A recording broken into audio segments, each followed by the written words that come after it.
महादेव कहते हैं, जिसने साथ दिया उसका साथ दो, परंतु जिसने त्याग दिया उसे तुम भी त्याग दो। अच्छे कर्म ही मनुष्य को ऊंचा उठाते हैं। भरोसा जीता जाता है, मांगा नहीं जाता। ये वो दौलत है जो कमाई जाती है, पाई नहीं जाती। जिस प्रकार अग्नि स्वर्ण को परखती है, उसी प्रकार संकट वीर पुरुषों को। तुम बस अपने आप से मत हारना, फिर तुम्हें कोई नहीं हरा सकता। सुख दुख का आना जाना सर्दी गर्मी के आने जाने के जैसा है, इसलिए इन्हें सहन करना सीखना चाहिए। तीन चीजें ज्यादा देर तक नहीं छुप सकती, सूरज, चंद्रमा और सत्य। फिर से प्रयास करने से मत घबराना, क्योंकि इस बार शुरुआत शून्य से नहीं अनुभव से होगी। एक बात हमेशा याद रखना, बोले गए शब्द, बीता हुआ वक्त और टूटा हुआ भरोसा कभी वापस नहीं आता। भाषा शरीर का ऐसा अदृश्य अंग है जिसमें मनुष्य का सब कुछ दिखाई देता है। जो दूसरों को हानि पहुंचाकर अपना हित चाहता है, वह मनुष्य अपने लिए दुख का बीज बोता है। युद्ध से पहले तुम डर जाओगे तो तुम मरने से पहले ही मर जाओगे। अपनी पीड़ा के लिए संसार को दोष मत दो। अपने मन को समझाओ, तुम्हारे मन का परिवर्तन ही तुम्हारे दुखों का अंत है। सच बोलने का साहस कीजिए, परिणाम भुगतने की शक्ति परमात्मा देंगे। दो बातों से बचकर रहें, मुझे किसी की जरूरत नहीं है, अहम, सबको मेरी जरूरत है, रहें। बड़ा लक्ष्य प्राप्त करने के लिए बस एक मजबूत सोच की जरूरत होती है। जिंदगी आसान तब होगी जब दूसरों से उम्मीद कम और खुद पर ज्यादा यकीन हो। क्रोध हो या आंधी हो, जब दोनों शांत हो जाते हैं, तभी पता चलता है कि कितना नुकसान हुआ है। जिंदगी की तपिश को सहन कीजिए। वे पौधे मुरझा जाते हैं जिनकी परवरिश छाया में होती है। जो मन को नियंत्रित नहीं करते, उनके लिए वह शत्रु के समान कार्य करता है।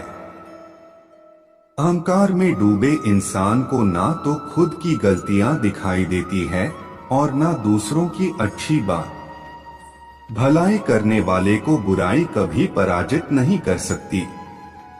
मनुष्य की सोच और विचारधारा समय के साथ परिवर्तित होती रहती है। मौन रहना अच्छा है, परंतु अन्याय हो तब नहीं। जो आपकी खामोशी को ना पढ़ पाए, उसे बोलकर अपना दुख बताना समय व्यर्थ करने जैसा है। अगर प्रतीक्षा सीमा से अधिक हो जाए, तो मिलने का मोह धीरे धीरे समाप्त हो जाता है। आप जिसे बल से नहीं हरा सकते, उसे बुद्धि से अवश्य हरा सकते हैं। गति के लिए चरण जरूरी है और प्रगति के लिए आचरण जरूरी है। बुराई बड़ी हो या छोटी हमेशा विनाश का कारण बनती है, क्योंकि नाव में छेद छोटा हो या बड़ा नाव को डूबा ही देता है।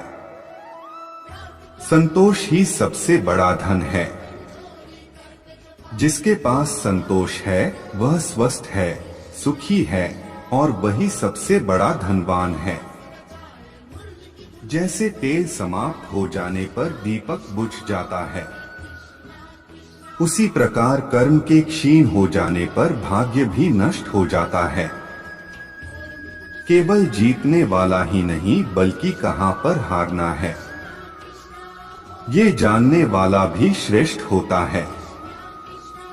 जिंदगी तुम्हारे उसी गुण का इम्तिहान लेती है जो तुम्हारे भीतर मौजूद है। कर्म योग वास्तव में एक परम रहस्य है। अच्छे इंसान में भी एक बुरी आदत होती है कि वो हर किसी को अच्छा समझ लेता है। जिसने पहला कदम उठा लिया है वो अंतिम भी उठा लेगा।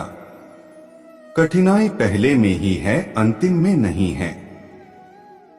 वीडियो अच्छी लगी हो तो चैनल को सब्सक्राइब जरूर करें। धन्यवाद। महादेव कहते हैं, जिसने मन को जीत लिया है उसने पहले ही परमात्मा को प्राप्त कर लिया है, क्योंकि उसने शांति प्राप्त कर ली है। ऐसे मनुष्य के लिए सुख दुख, सर्दी गर्मी और मान अपमान एक से है। जो दान कर्तव्य समझकर बिना किसी संकोच के किसी जरूरतमंद व्यक्ति को दिया जाए वह सात्विक माना जाता है। ईश्वर, ब्राह्मणों, गुरु, माता पिता जैसे गुरुजनों की पूजा करना तथा पवित्रता, सरलता, ब्रह्मचर्य और अहिंसा ही शारीरिक तपस्या है। भगवद गीता के अनुसार नरक के 3 द्वार होते हैं, वासना, क्रोध और लालच। भविष्य का दूसरा नाम है संघर्ष।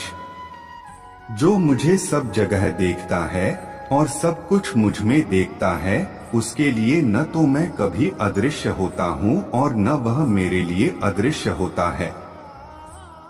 मैं हर जीव के हृदय में परमात्मा स्वरूप स्थित हूँ। जैसे ही कोई किसी देवता की पूजा करने की इच्छा करता है, मैं उसकी श्रद्धा को स्थिर करता हूँ, जिससे वह उसी विशेष देवता की भक्ति कर सके। जो महापुरुष मन की सब इच्छाओं को त्याग देता है और अपने आप ही में प्रसन्न रहता है, उसको निश्चल बुद्धि कहते हैं। जो विद्वान होते हैं वो न तो जीवन के लिए और न ही मृत के लिए शोक करते हैं। जो जीवन के मूल्य को जानता हो, इससे उच्चलोक की नहीं अपितु अपयश प्राप्ति होती है। जीवन ना तो भविष्य में है ना अतीत में, जीवन तो इस क्षण में है। खुद को जीवन के योग्य बनाना ही सफलता और सुख का एकमात्र मार्ग है।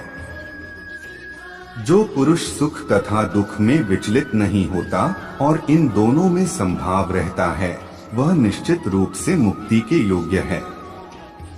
जिस प्रकार मनुष्य पुराने कपड़ों को त्याग कर नए कपड़े धारण करता है, उसी प्रकार आत्मा पुराने तथा व्यर्थ के शरीरों को त्याग कर नया भौतिक शरीर धारण करता है। तुम्हारे तथा मेरे अनेक जन्म हो चुके हैं।